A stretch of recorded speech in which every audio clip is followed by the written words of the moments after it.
Pourquoi il est important de s'entourer des bonnes personnes? C'est ce dont on va parler aujourd'hui. Je vais juste commencer par t'expliquer un peu ce que j'entends par bonne personne. Je vais t'expliquer pourquoi et le cas échéant, c'est-à-dire si tu ne t'entoures pas des bonnes personnes, qu'est-ce qui se passe? Qu'est-ce que j'entends par bonne personne? Déjà, une bonne personne, c'est quelqu'un qui te valorise et qui valorise tes efforts et ton travail. Déjà, pourquoi? Parce que ça va juste te pousser à faire plus au quotidien, tu vois. Ça va être des personnes qui sont positives, qui voient pas les échecs comme quelque chose de néfaste, mais plutôt comme une opportunité de faire mieux.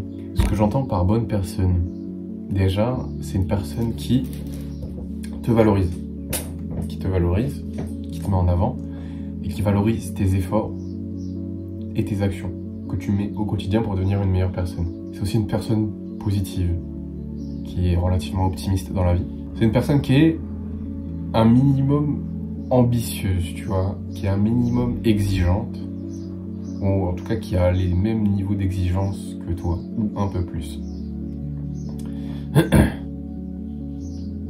C'est aussi une personne qui te ressemble quelque part.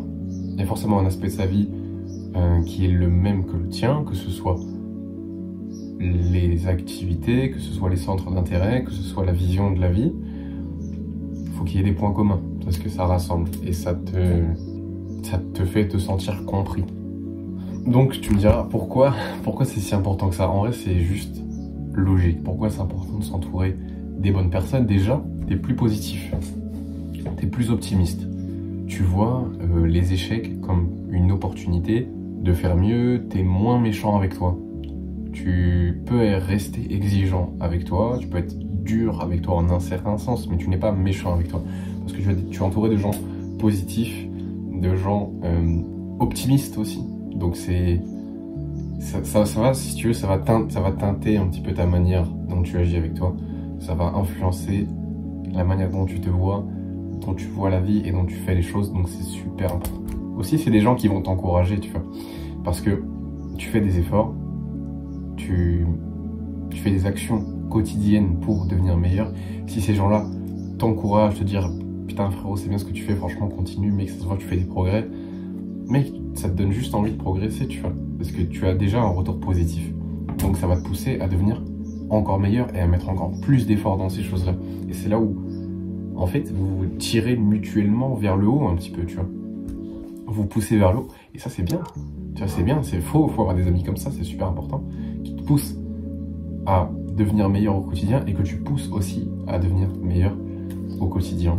Mais du coup, le cas inverse, quand tu t'entoures pas des bonnes personnes, du coup qui sont pas positives, qui te valorisent pas spécialement, ni toi ni tes efforts d'ailleurs, qui sont pas ambitieuses et qui n'ont pas du tout les mêmes centres d'intérêt que toi en fait. Bon déjà c'est probablement que t'es avec eux par défaut, j'ai déjà fait une vidéo dessus, j'ai déjà expliqué pourquoi, ou juste que t'oses pas les retirer de ta vie, mais bon, je t'invite à aller voir la vidéo qui s'appelle Ne reste pas avec des gens qui ne te valorisent pas.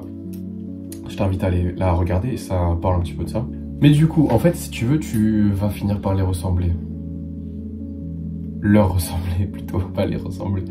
Et du coup, tu vas être moins positif, même pas du tout, tu vas être plutôt pessimiste. En vrai, tu vas rien oser faire, tu vas pas prendre de risques. Et tu vas du coup pas progresser en fait. Et vous allez vous tirer vers le bas, et c'est terrible. Vous allez même finir par vous détester, tu vois, c'est ça qui est affreux. Et aussi, c'est qu'ils peuvent te rabaisser, tu vois. Comme ils voient pas nécessairement les échecs comme une opportunité de faire mieux, mais comme une fin. Tu as fait un échec, ça veut dire que tu n'es pas bon dans ça, donc tu dois arrêter.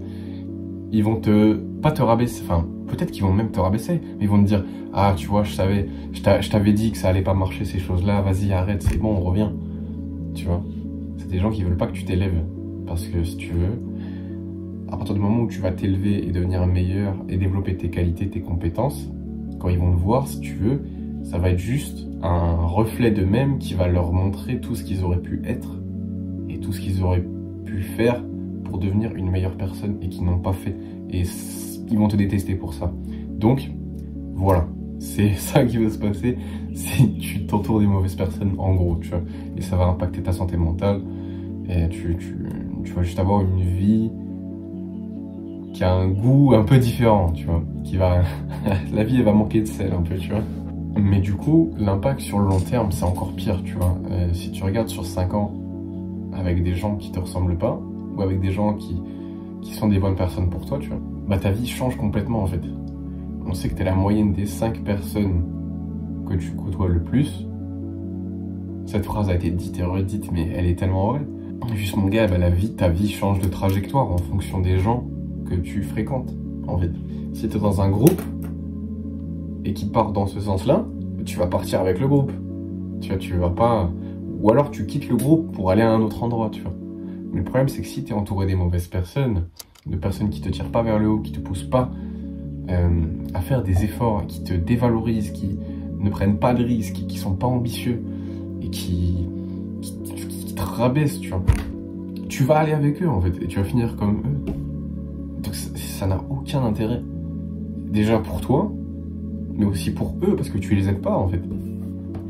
En les suivant, tu les aides pas, tu les confortes dans leur vie, tu vois. Donc, entoure-toi des bonnes personnes. C'est pas, je vais pas faire un tuto pour comment rencontrer les bonnes personnes. S'entourer des bonnes personnes, si tu veux, ça prend du temps. Genre, tu vas pas trouver un nouveau groupe de potes qui sont parfaits, qui sont positifs, qui te tirent vers le haut, qui est super, qui te supporte et tout. Ouais, mon gars, bien joué. Non, ça va peut-être pas arriver tout de suite, tu vois. Tu vas sûrement rencontrer une personne par là que vraiment qui te correspond, tu vois, qui te tire vers le haut, puis une autre personne à droite, puis à gauche, tu vois. Ça va pas être un groupe que tu vas rencontrer d'un coup. C'est pour ça que c'est difficile, tu vois. J'ai rencontré, allez, 2 personnes qui vraiment sont comme moi. Et 3 en fait. 3. J'ai rencontré 3 personnes qui sont vraiment comme moi et qui comprennent les choses que je fais, pourquoi je le fais, et qui m'encouragent à poursuivre mes efforts. Dans la vraie vie, hein, je vous parle, pas sur les réseaux, parce que sinon il y en a plein, mais dans la vraie vie, tu vois. Et juste pour vous dire, c'est un truc, ça prend du temps, et je suis pas encore très très bon pour ça. Je sais à peu près où les trouver, ces personnes-là, mais je sais pas, juste à vue d'œil, savoir si ces gens-là, ils vont être bons pour moi, tu vois. Tu ne peux pas savoir, il faut rencontrer les gens, donc il faut sortir, tu vois. Et, mais par contre, si tu veux, pour couper les ponts avec les gens qui ne sont pas bons avec moi, c'est plus trop une difficulté. En vrai, souvent je passe en mode fantôme. J'envoie plus des messages. C'est comme ça, tu vois, c'est un peu... Je fais pas spécialement de déclaration, je dis ouais, j'ai plus envie de te parler, j'ai plus envie de traîner avec toi, on prend un chemin différent. Non, t'es pas obligé de dire ça. Les gens ils comprennent, tu vois. Ils sauront que t'as plus envie de traîner avec eux. T'as pas nécessairement besoin de leur dire. Si c'est un ami d'enfance et qu'effectivement il te tire vers le bas, tu peux, oui, là, avoir une conversation avec lui, lui dire clairement, bah écoute, je t'aime bien, je te remercie pour tout ce qu'on a vécu ensemble, c'était super, mais juste là on prend 2 chemins différents et je pense que c'est bien qu'on arrête de se parler fréquemment, tu vois. Voilà, et après tu pourras toujours le voir de manière ponctuelle, mais c'est important de choisir avec qui tu traînes. Tu peux pas traîner avec n'importe qui. Tu vois, ça va tellement t'impacter et c'est un sujet tellement dur. Mais tu vois, au bout d'un moment, tu vis pour toi. Tu vas pas vivre pour les autres. Tu peux pas te permettre de gâcher ta vie juste pour rester avec des gens qui, en plus, ne sont pas si bien pour... Enfin, que tu n'aimes peut-être même pas tant que ça et que tu restes peut-être juste avec eux par défaut, tu vois. Donc ça peut vraiment avoir un très très gros impact sur toi. Sur ce, j'ai un peu divagué à la fin, mais je pense que c'est important que je dise certaines choses. Sur ce, je te fais des gros bisous. Peace, love, love, love, mon cœur, on est ensemble. Lâche rien, cet été, on va le faire. Persévère, entoure-toi des bonnes personnes, c'est super important. Ne perds pas ton temps avec des gens qui n'en valent pas la peine. Je te fais des gros bisous et je te dis à très vite pour une prochaine.